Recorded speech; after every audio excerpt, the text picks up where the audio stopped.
हरिः ओम् श्रीरुक्मिणीशकेशव नरदसङ्गीतलोल नगधर सौरी द्वारकनिलय जनार्दन కారుణ్యముతోడమమ్ము కావుము కృష్ణ. నీవే తల్లివి తండ్రివి, నీవే నా తోడు నీడ, నీవే సఖుడం, నీవే గురుడవు దైవము, నీవే నా పతియు గతియు నిజముగ కృష్ణ.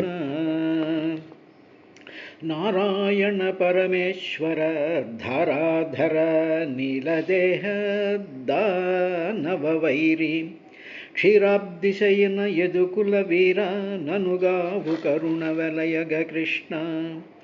హరి అను రెండక్షరములు హరించును పాతకములను అంబుజనాభ, హరి నీ నామ మహత్వము హరిహరి పొగడంగ వశమే హరి శ్రీకృష్ణ. క్రూరాత్ముడు అజామీలుడు నారాయణయనుచు ఆత్మనందను పిలువన్, ఏ రీతి నెలుకొంటివి ఏరీ నీ సాటి వెల్పులు ఎందును కృష్ణ. చిలుకనొక రమణి ముద్దుల చిలుకను శ్రీరామయనుచు, శ్రీపతి పేరం పిలిచిన మోక్షమునిచ్చితి వలరగమి ముదలచు జనుల కరుదా కృష్ణ. అక్రూరవరద మాధవ చక్రాయుధ ఖడ్గపాణి శాంగముకుంద, శక్రాది దివిజ సన్నుత శక్రార్చిత నన్ను కరుణ చూడుము కృష్ణ. నందుని ముద్దుల పట్టివి మందరగిరిధరుని హరిని మాధవు విష్ణున్, సుందర రూపుని మునిగణవందితు నినుదలతు భక్తవత్సల కృష్ణ. ఓ కారుణ్యపయోనిధి నాకాధారంబవగుచు నయముగ బ్రోవన్, నాకేల ఇతర చింతలు నాకాధిప వినుత లోకనాయక కృష్ణ. వేదంబులు కననేరని ఆది పరబ్రహ్మమూర్తివనఘ మురారి, నా దిక్కు చూచి కవుము నీ దిక్కే నమ్మినాడ నిజముగ కృష్ణ. 14 భువనంబులు కుదురుగ నీ కుక్షి నిల్పుకొను నెర్పరివై, విదితంబుగ ఆ దేవకి ఉదరములో ఎట్టులు దిగియుంటివి కృష్ణ. అష్టమి రోహిణి ప్రొద్దున అష్టమ గర్భమున పుట్టి ఆ దేవకికిన్, దుష్టుని కంసు వధింపవె సృష్టి ప్రతిపాలనంబు సేయగ కృష్ణ. హరి ఓం శ్రీ గురుభ్యో నమః. అసేవయాయాం ప్రకృతేర్గుణానాం జ్ఞానేన వైరాగ్య విజృంభితేన యోగేన మయి అర్పితయా చ భక్త్యా మాం ప్రత్యగాత్మానమిహావరుంధే అని కపిల మహర్షి దేవహూతికి మానవులు భగవంతుడి వైపుకి తిరగడానికి, తిరిగి భగవంతుడి యొక్క భక్తిని చేయడం అనేటువంటి ఆ మార్గాలు, వాటికి సంబంధించినటువంటి విషయములో వచ్చేటువంటి అడ్డంకులేమిటి, ఆ అడ్డంకుల్ని తొలగించుకోవడానికి ఈ సాధకుడు కానీ, ఈ మానవుడు కానీ, ఈ భక్తుడు కానీ ఏం చెయ్యాలి అనేటువంటి విషయాల్ని చెప్తూ ఇప్పుడు ఏమన్నాడంటే, మనం చూసేటువంటి ప్రకృతి ఉందే, ప్రకృతే, ఈ ప్రకృతి అంతా కూడా గుణానాం, సత్వరజస్తమో గుణాలతో కూడి ఉన్నది ఈ ప్రకృతి అని చెప్పాడు. కాబట్టి ఇక్కడ మనం మరొకసారి మననం చేసుకుని ముందుకెళ్తే మనకు అర్థమవుతుంది. ఇప్పుడు రజోగుణము అన్నాం అనుకోండి. రజోగుణం అంటే క్రియాశీలత్వము కలిగి ఉండుటను రజోగుణము అంటారు. అంటే క్రియలు చేస్తూ ఉంటుంది, కంటిన్యూస్గా పనులు చేయడం అనేటువంటి ఆ ధర్మాన్ని, ఆ ప్రాపర్టీని రజోగుణము అంటారు. అంటే ఉదాహరణకి లోపల మన గుండె ఉందనుకోండి, గుండె ఏం చేస్తుంది, రక్తం పంపు చేస్తూ ఉంటుంది, అది క్రియ చేస్తూ ఉంటుంది. ఆ పదార్థం, గుండె అనే పదార్థం రక్తాన్ని అలా పంపు చేస్తూనే ఉంటుంది. అదేవిధంగా లోపలికి ఆహారం వేసుకుంటే జీర్ణాశయం దాన్ని పచనం చేయడం చేస్తూనే ఉంటుంది. అదేవిధంగా శరీరంలో ఉండేటువంటి సమస్తమైనటువంటి జీవాణువులు కూడా అవి పనులు చేస్తూనే ఉంటాయి. ఆ పనులు చేసేటువంటి ఆ ప్రాపర్టీని రజోగుణము అంటారు. అదేవిధంగా భూమి తిరుగుతూ ఉంటుంది, సూర్యుడు తిరుగుతూ ఉంటాడు, నక్షత్రాలు, గ్రహాలు, గెలాక్సీలు ఇవన్నీ తిరుగుతూనే ఉంటాయి. అదేవిధంగా సమస్తమైనటువంటి జీవరాశులు తిరుగుతూనే ఉంటాయి, గాలి తిరుగుతూనే ఉంటుంది, నీరు ప్రవహిస్తూనే ఉంటుంది, తర్వాత చెట్లు, చేమలు, మనుషులు, జంతువులు అవన్నీ పెరుగుతూ ఉంటాయి, మరణిస్తూ ఉంటాయి. ఇలాగ ప్రతి దాన్ని కూడా క్రియాశీలత్వం కలిగి ఉండేటువంటి ఆ ప్రాపర్టీని రజోగుణము అంటారు. అంటే ఏమిటి? The movement, the continuous movement అన్నమాట. అదేవిధంగా మన ఆలోచనలు, అదేవిధంగా మన శరీరంలో కలిగేటువంటి అనేక రకాలైనటువంటి మార్పులు, ఇవన్నీ కూడా రజోగుణానికి సంబంధించినటువంటివి. అందువల్ల ఈ సృష్టి అంతా దేనివల్ల ఏర్పడింది అంటే రజోగుణం ప్రధానంగా సృష్టి ఏర్పడింది. ఇది అయిన తర్వాత బాగానే ఉంది, ఇవి కదిలేమేమిటండి అన్నాం అనుకోండి, సరే కదలడం రజోగుణం అన్న. అదేవిధంగా మనలో ప్రాణం కదులుతూ ఉంటుంది, అంటే ఉచ్ఛ్వాస నిశ్వాసాల ద్వారా ప్రాణం కదులుతూ ఉంటుంది. సో ఆ కదిలేటువంటి ప్రాణం కూడా రజోగుణ సంబంధమైనది. అదేవిధంగా మనలో ఆలోచనలు కదులుతూ ఉంటాయి, ఒక ఆలోచన తర్వాత ఒక ఆలోచన, ఒక ఆలోచన తర్వాత ఒక ఆలోచన, ఒక కార్యక్రమం తర్వాత మరొక కార్యక్రమం, ఇలాగ కంటిన్యూస్గా మార్పులు చెందుతూ కదిలేటువంటి ఈ గుణం, అంటే ఈ కదిలించేటువంటి గుణం ఆ యాటంలోకి వెళ్ళామనుకోండి, దాంట్లో ఎలక్ట్రాన్ కదులుతుంది, ప్రోటాన్ కదులుతూ ఉంటుంది, తర్వాత ఈ అణువులన్నీ కదులుతూనే ఉంటాయి, పరమాణువులు ఇవన్నీ కదులుతూనే ఉంటాయి. ఈ కదలిక వల్ల ఏం జరుగుతుంది అంటే పదార్థాలు ఫార్మ్ అవుతూ ఉంటాయి.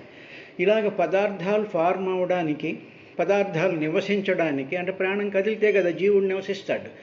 కాబట్టి ఈ విధంగా కదలిక అనేటువంటిది రజోగుణం అమ్మ. ఇప్పుడు తమో గుణం అంటే ఆ ప్రాపర్టీ దేనికి ఉంది అంటే ఈ పదార్థాన్ని కదిలేదంతా ఏమిటి? పదార్థమే కదా. భూమి అనేటువంటి పదార్థం కదులుతుంది, యాటమ్ అనేటువంటి పదార్థం కూడా కదులుతూ ఉంటుంది, టోటల్ యాటమ్ వైబ్రేట్ అవుతూ ఉంటుంది. కాబట్టి పదార్థం కదులుతూ ఉంటుంది, ఆ పదార్థం ఉందే దానికి జ్ఞానం లేదు, అది తమో గుణము, దాన్ని జడ పదార్థము అంటారు. తరువాత ఇక సత్వగుణం అంటే ఏమిటి అంటే ఇప్పుడు మనసు ఉంది, మానవుల్లోనూ జీవుల్లోనూ మనసు ఉంటుంది. ఆ మనసు ఎటువంటిది అంటే తెర లాంటిది, ఒక తెల్లనైనటువంటి తెర లాంటిది. ఇలాగా ఇంద్రియాలు ఉన్నాయే, ఈ ఇంద్రియాలు బయట కదిలేటువంటి ప్రకృతిని చూసి ఈ ఇంద్రియాలు వాటిలన్నిటినీ, ఆ ఇన్ఫర్మేషన్ అంతటినీ తీసుకొచ్చి తెల్లగా తెరలాగా ఏ విధమైనటువంటి అలజడి లేకుండా ఉండేటువంటి మనసు మీద ఈ కదిలేటువంటి గుణాలన్నీ వచ్చి పదార్థం తమోగుణ సంబంధమైనటువంటిది, తర్వాత ఈ కదిలేటువంటి గుణం కలిగినటువంటివన్నీ తీసి ఆ తెర మీద వారేస్తూ ఉంటాయి. అంటే తెల్లనైనటువంటి సినిమా తెర మీద బొమ్మలు వారేసినట్టుగా ఇవన్నీ ఈ సత్వగుణ ప్రధానమైనటువంటి మనసు మీద వారేస్తూ ఉంటాయి. అప్పుడు ఏమైపోతుంది? ఈ సత్వగుణ ప్రధానమైనటువంటి మనసులో కదలికలు మొదలవుతాయి. ఎందుకు? బొమ్మలు కదులుతున్నాయిగా. ఆ బ్రెయిన్ కూడా పదార్థంతో కూడుకుని ఉన్నది, కానీ అది ప్యూర్గా ఉంది. ఆ దాని మీద ఈ ఇంప్యూరిటీస్ అన్నీ వచ్చి కదులుతూ ఉంటాయి.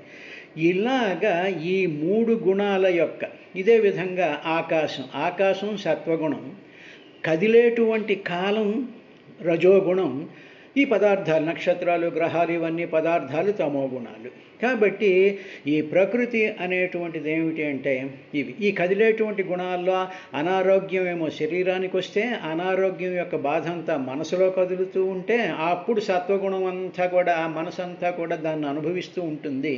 అమ్మ, ఇటువంటి ప్రకృతే గుణానాం అసేవయ, ఈ మూడిటి మీద మనసు పెట్టకూడదు. అదే మనసు, అదే బుద్ధిని ఈ కదిలేటువంటి వాటిని మనం సేవిస్తూ ఉంటాం, వాటిల్నే అదే నిజం అనుకుంటూ ఉంటాం, అదే అనుకుంటూ ఉంటాం.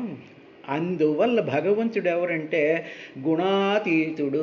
అంటే ఈ మూడు గుణాలకి పైనుండేటువంటి ఒకానొక స్థితి ఉన్నదమ్మా. ఆ స్థితిని పొందడమే మనం చేయాల్సినటువంటి పని. ఆ స్థితిలో కలయడమే యోగము అంటారు. అసేవయ, ఈ ప్రకృతి గుణాలని మనం సేవించకూడదు, అంటే వాటిని లోపలికి తీసుకోకూడదు.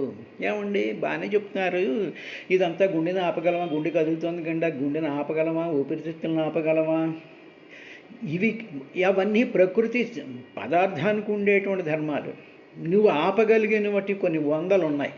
ఉదాహరణకి మామూలుగా హాయిగా కూర్చుని కృష్ణాష్టకం ఏదోటో చదువుతూ ఉండేటప్పటికీ ఇమ్మీడియట్గా నీకేమవుతుంది, ఆ టెలిఫోన్ వస్తుంది, ఎవరో పిలుస్తారు, లేకపోతే ఇంకోటి ఏదో జరుగుతుంది, సడన్గా ఏదో ఆలోచన వస్తుంది.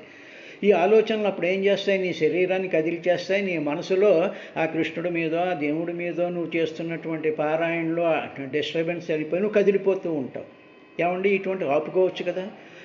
అతి సింపుల్ ఉదాహరణ, ఎలాగ మనసుని కంట్రోల్ చేసుకోవచ్చు అంటే, ఈవేళ అర్జెంటుగా సినిమాకి వెళ్ళాలి, ఎవరో పక్క వాళ్ళు వెళ్ళిపోతున్నారు, వాళ్ళు పిలుస్తున్నారు, వాళ్ళతో పాటు వెళ్ళిపోవాలి అనేటువంటి ఒక సంకల్పం ఆ బయట వాళ్ళు వచ్చి నీకు చెప్పేటప్పటికీ నీకు ఇష్టం లేకపోయినా, నీకు మూడు లేకపోయినా, వాళ్ళని సంతృప్తిపరచడం కోసం అని చెప్పి నీలో కదలికలు తీసుకొచ్చేస్తూ ఉంటావు. అయ్యో, ఇప్పుడు అటువంటివి మనం ప్రయత్నపూర్వకంగా మనం కొన్నిటిని డెఫినెట్గా ఆపుకోగలం. ఉదాహరణకి ఏదో ఈవేళ ఈవేళ ఏమీ తోచలేదు, కారు ఉంది, ఓకే ఆ డ్రైవర్ని పిలిచేసి అక్కడ పోదాం ఇక్కడ పోదాం ఇవి చేద్దాం అనేటువంటి కదలికలు మనసులోకి తీసుకొచ్చి పెట్టేస్తుంటే, ఆ కదలికల్లో ఆ పనుల్లో నువ్వు మర్చిపోయేది భగవంతుణ్ణే. నువ్వు పడుతూ ఉండేటువంటి శ్రమ అంతా కూడా ఏమిటంటే నీ జన్మలకు కారణమయ్యేటువంటి వాటి మీదే, క్రియాకలాపాల మీద నువ్వు పడుతూ ఉంటావమ్మా. అందుకని ప్రకృతే గుణాః అసేవయ, సేవించకుండా ఉండాలి, వాటి నుంచి తప్పించుకోవాలి. ఏమండి ఇది సాధ్యం అంటే సాధ్యం. మనిషికి ఏమి చంద్రమండలానికి వెళ్తున్నాడు, ఆడాళ్ళు విమానాలు నడుపుతున్నారు, పాలిటిక్స్ చేస్తున్నారు, కారులు నడుపుతున్నారు, ఉద్యోగాలు చేస్తున్నారు, పిల్లల్ని కొంటున్నారు. ఇవన్నీ సాధ్యం కానటువంటిది. సింపుల్ కోరికల్ని, సింపుల్ మూవ్మెంట్లని ఆపుకోవడానికి మీకు చేత కాదా? అంటే ఏమిటన్నమాట, మనం ఈ ప్రకృతిలో ఉండేటువంటి పదార్థాలని, మనుషుల్ని చూసి మోహపడిపోయి మనసునంతటిని చిందరవందర చేసేసుకుని భగవంతుడిని పూర్తిగా మర్చిపోవడమే మనం చేస్తున్నటువంటి పని అమ్మ. అందుకని వాటినన్నిటినీ సేవించకుండా ఉండాలి. అప్పుడు వైరాగ్య విజృంభితేన జ్ఞానేన, అప్పుడు నీకు వైరాగ్యం వస్తుంది. ఎందుకంటే దాని మీద నీ కంట్రోల్ ఏర్పడుతుంది. అవి నీ మాట వింటాయి. అప్పుడు నీ కోరికలు, నీ మూమెంట్లు, నీ రజోగుణం నీ మాట వినేటప్పటికీ అప్పుడు నీకు వైరాగ్యం వస్తుంది. అప్పుడు నీకు జ్ఞానం వస్తుందమ్మా. అటువంటి వైరాగ్యం చేత, జ్ఞానం చేత మయి అర్పితయా భక్త్యా, అప్పుడు నాకు నీ భక్తిని అర్పించు. ఇక్కడ భక్తి అంటే ఏమిటి? అనన్య మమతా విష్ణు ప్రేమ సంగతవు అన్నాడు. అంటే అనన్యంగా, ఆపు లేకుండా కంటిన్యూస్గా ఇదంతా కూడా భగవంతుడు చేస్తున్నాడు అనేటువంటి పరిపూర్ణమైనటువంటి భక్తిలో నీ రజోగుణాన్ని, నీ కదలికల్ని, నీ పనికి భగవంతుడి గురించి తప్ప మరొకటి ఏది కూడా చెయ్యనటువంటి దానిని నువ్వు నాకు అర్పిస్తే అది భక్తి అవుతుంది. అప్పుడు ఆ మానవుడు ప్రత్యేకాత్మానం, అప్పుడు తన శరీరంలో, తన హృదయం మధ్యంలో వెలుగుతూ ఉండేటువంటి సర్వవ్యాపకమైనటువంటి ఆత్మస్వరూపాన్ని ప్రత్యేగాత్మానం అంటారు. అది ఆ అనుభవ సహితంగా ఉండేటువంటి ఆత్మస్వరూపం, నీలోనే ఉండేటువంటి ఆ వెలుగు స్వరూపాన్ని నీవు ఈ జన్మలోనే నన్ను అవరుంధే పొందగలవమ్మా అని చెప్పాడు. ఇది అయిన తర్వాత దేవహూతిరువాచ, అప్పుడు దేవహూతి ఎంతవరకు చెప్పినటువంటివన్నీ విన్న తర్వాత దేవహూతి మంచి ప్రశ్నలు 3 వేసింది. ఆ ప్రశ్నలన్నీ మనలాంటి వాళ్ళు వేసేటువంటి ప్రశ్నలే వేసింది. అంటే మన తరఫున ఆవిడ ప్రశ్నలు వేసింది. కాచిత్వయుచితా భక్తి కీదృశీ మమ గోచర యయా పదంతే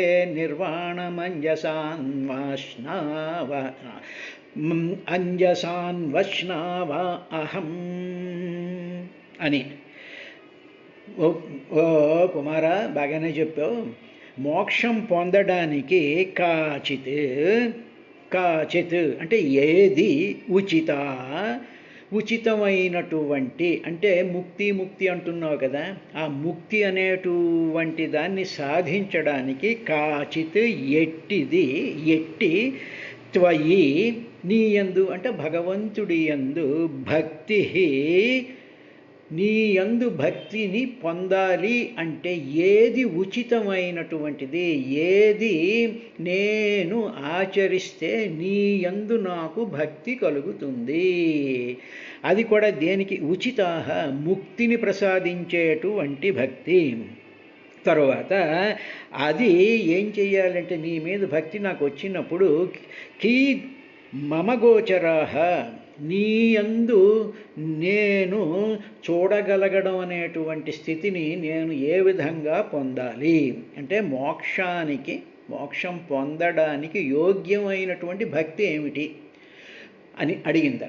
తరువాత ఇంకా ఏముంది, యయా పదం తే నిర్వాణం అంజసాశ్వాన్వాశ్నవా అహం అశ్నవ అన్వాశ్నవై అంటే అది పొందడం, అన్వాశ్వనై అంటే పొందడం. నాలాంటి అబలలు ఉన్నారే, నాలాంటి బలం లేనటువంటి వాళ్ళు ఉన్నారే, అబల అంటే మామూలుగా స్త్రీలను అబలలు అంటూ ఉంటాం, బలం తక్కువగా ఉంటుంది కాబట్టి అబల అంటూ ఉంటాం. అంటే ఏంటంటే బలం తక్కువ ఉన్నటువంటి అంటే ఏ బలం శారీరకమైనటువంటి బలం కాదు, మానసికమైనటువంటి బలం. ఎందుకంటే ఈ మానవులు ఎవరికి కూడా మానసికమైనటువంటి బలం అంటే ఏమిటి, ఈ ప్రకృతి గుణాలతో యుద్ధం చేసి వాటిని నిర్వహించగలిగినటువంటి మనసుకి, ఆ మనసు కలిగినటువంటి వాడే బలవంతుడు అంటారు. అంతేగాని ప్రతి దానికి కదిలిపోతూ ప్రతి దానికి రియాక్ట్ అయిపోతూ ఏది పాలిటిక్స్ అయినా ఇంకొకటైనా అన్నిటికీ రియాక్షన్స్ అయిపోతూ కదలికలు అయిపోతూ అభిప్రాయాలు చెప్పేసేస్తూ ఏదో గందరగోళం చేసేసుకుంటూ ఉండేటువంటి బలహీనుడిని మానవులందరూ అలా ఉంటారు. వాటిలన్నిటినీ కూడా నిరోధించగలిగినటువంటి ఆ ఆలోచనల్ని అభిప్రాయాల్ని అన్నిటినీ నిరోధించగలిగితే అప్పుడు ఆ చెత్త అంతా మనసు మీద పడకపోతే అప్పుడు మనసు తెల్లగా శాంతంగా ప్రశాంతంగా ట్రాన్స్పరెంట్గా మనసు ఉంటే ఆ మనసుకి ఆధారమైనటువంటి వాడు భగవంతుడు. కాబట్టి అలాగ వీటి నుంచి ముక్తి పొందడానికి అడుగుతుంది. అది ఉచిత ముక్తిని పొందడం అంటే ఈ చెత్త అంతటినీ కూడా రానివ్వకుండా వాటిని బయటికి చేసేసేటువంటి ఏ భక్తిని నాకు సజెస్ట్ చేస్తావు ఆ భక్తిని చెప్పు. తరువాత నేను అబలను అంటే నాకు బలం లేదు, ఎందుకంటే I'm getting involved in all the things. నాకు ఇష్టమైనవి అయిష్టమైనటువంటి వాటిని తిడుతూ ఉంటాను, ఇష్టమైనటువంటి వాళ్ళ గొప్పవని చెప్తూ ఉంటాను, నాకు ఏం తోస్తే అది చేసేస్తూ ఉంటాను. ఇలాగ జీవితం అంతా గడిగిపోతూ ఉంటుంది. ఐఎమ్ టోటల్లీ ఇన్ఎఫిషియంట్, ఐఎమ్ స్ట్రెంగ్త్లెస్, నాకు బలం లేదు. అటువంటి నేను నిర్వాణం అంటే శోకరహితమైనటువంటి ముక్తి అని అర్థం. నిర్వాణము అంటే శోకరహితం అంటే ఏ విధమైనటువంటి శోకము లేకుండా వీటిలన్నిటినీ కూడా ముక్తి తప్పించుకునేటువంటి పదం. పదం అంటే ఆ state, the state of mind where you can escape from all the దుఃఖాస్. ఈ దుఃఖాల నుంచి, ఈ రజోగుణ సంబంధమైనటువంటి కదలికల నుంచి నీ మనసుని పెట్టేటువంటి నిర్వాణం అంటారు. అంటే ఆ శోకం ఉండదు, ఆ కదలికల వల్ల వచ్చేటువంటి డిస్టర్బెన్సెస్ వల్ల వచ్చినటువంటి దుఃఖాలు ఉంటాయే, శోకాలు ఉంటాయే, బాధలు ఉంటాయే, చింతలు ఉంటాయే, వీటి నుంచి రక్షించేటువంటి పదం. పదం అంటే ది స్టేట్, లేకపోతే ఆ స్వరూపము. ఆ స్వరూపమే భగవంతుడు. అందువల్ల ఆయన నిర్వాణ స్వరూపుడు అంటారు. నిర్వాణంద సంధాయక, నిర్వాణ సంధాయక అంటుంది కుంతీదేవి. నిర్వాణ సంధాయక అంటే శాంతమైనటువంటి, శోకం లేనటువంటి, దుఃఖం లేనటువంటి, ఏ విధమైనటువంటి అలజడులు లేనటువంటి, సంతోషాది ఈ ద్విగుణాలు లేనటువంటి స్థితిని నిర్వాణ స్థితి అంటారు. అటువంటి నిర్వాణ స్థితిని సంధాయక, దాన్ని ఇచ్చేటువంటి వాడు కృష్ణ అంటుంది ఆవిడ. అటువంటి పదం స్వరూపాన్ని తేలికగా అన్వాశ్నాయి పొందేదనో దాని గురించి చెప్పు అన్నాడు.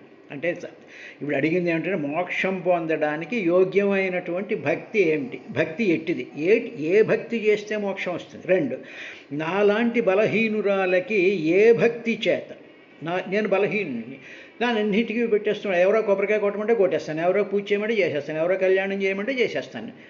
నేను చాలా బలహీనంగా ఉన్నాను, ఎవరో ఏదో చెప్పేస్తూ ఉంటారు, అది ఏదో ఉందంటారు అనగానే అన్నీ చేసేస్తూ ఉంటాను. కానీ ఇలాగ బలహీనంగా ఉండేటువంటి నాకు భక్తి యొక్క స్వరూపం ఏమిటి, అసలు భక్తి అంటే ఏమిటి, దాని స్వరూపం ఎలా ఉంటుంది, అలాంటి భక్తి నువ్వు నాకు చెప్పవయ్యా. చెప్తే ఆ భక్తి చేత నేను శోకరహితమైనటువంటి నీ పరమపదాన్ని తేలికగా పొందెదను, చాలా తేలిగ్గా వస్తుంది అని ఆవిడ ఆయన అడిగింది. అడిగిన తరువాత ఇంకా ఏమిటంటే, ఇప్పుడు నిర్వాణము అనేటువంటి దానికి ఒకసారి అర్థం చూసుకున్నట్లయితే, నిర్వాతి శామ్యతి స్మ నిర్వాణ అంటే ఏంటి, దీని అర్థం ఏమిటంటే వాగతి గంధనయో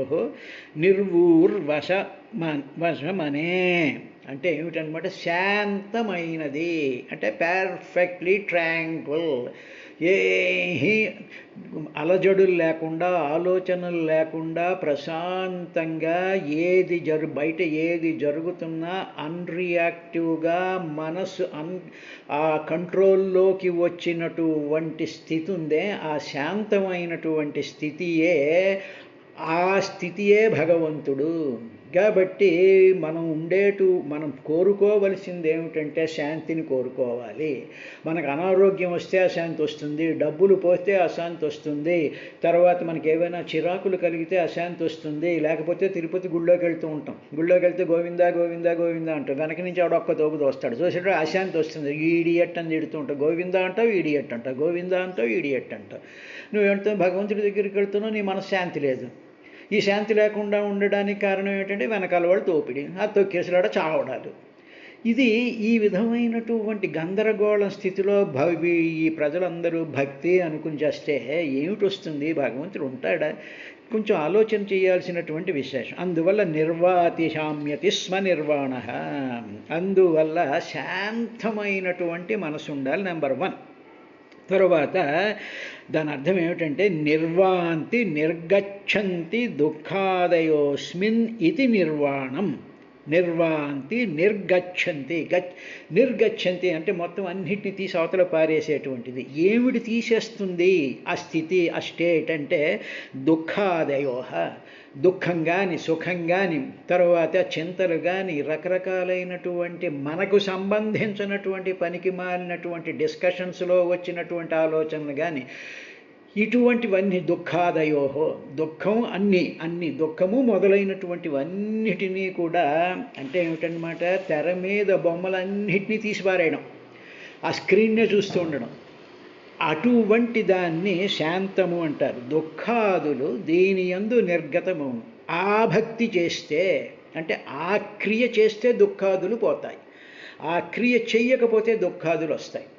ఉదాహరణకి మామూలుగా ఉన్నాం అనుకోండి, ఎవరో గుళ్ళోకి వెళ్ళాం, అక్కడ వెళ్ళేటప్పటికి అక్కడ ఎవరో ఒక పెద్ద ఆయన ఉంటాడు, ఆయన పిలుస్తాడు, ఈ పక్కన ఆయన కోపం, ఈయన దుఃఖం వచ్చేస్తుంది. నేను ఇంత గొప్పగా చేశాను, నేను ఇంత డబ్బు ఇచ్చాను, నన్ను పిలవకుండా ఆయన పిలిచి హారతి ఇచ్చాడు, ఆయన పిలిచేదో ప్రసాదం పెట్టాడు, ఆయన ఏదో ఇది చేయమన్నాడు అది చేయమని, ఇలాగ దుఃఖాలు చింతలు ఇలాంటి కంపారిజన్స్ ఇవన్నీ కూడా చేస్తూ ఉంటాం. ఇది అందరి జీవితాల్లో జరిగేటువంటి విశేషాలే. కాబట్టి ఇటువంటి దుఃఖాదులు లేకుండా అక్కడికి వెళ్ళినప్పుడు భగవంతుడి యొక్క స్వరూపమే మన ఆలోచన నిండా నిండాలి.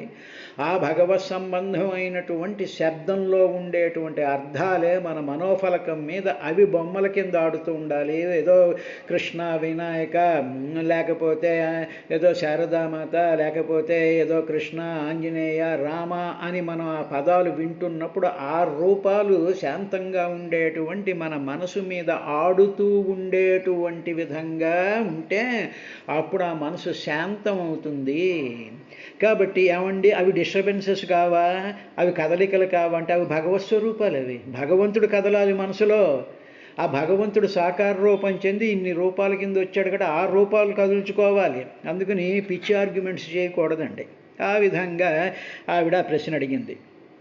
తర్వాత ముక్తి అనేటువంటి దానికి మామూలుగా మాట వింటూ ఉంటాం కదా, శరీరేంద్రియాభ్యాం ఆత్మనో ముక్తత్వం. శరీర ఇంద్రియాల వలన మనకి అనేక రకాలైనటువంటి బంధాలు ఏర్పడుతుంది. శరీర ఇంద్రియాలు, శరీరము ప్లస్ ఇంద్రియాలు, ఈ మూడిటితో ఈ శరీరాలు ఇంద్రియాలతో మనకి అన్నిటితోనూ బంధాలు ముడులు ఏర్పరచుకుంటూ ఉంటాం. అంటే లింకులు పెడుతూ ఉంటుంది మన శరీరం. అదేవిధంగా మన ఇంద్రియాలు లింకులు పెడుతూ ఉంటాయి. ఈ లింకులు అంటే ఇవి వెళ్ళి వాటి మీద పడి వాటితో ముడిపెట్టుకునేటువంటి స్థితి నుంచి మనం విడిపడడమే దానిని ముక్తి అంటారు.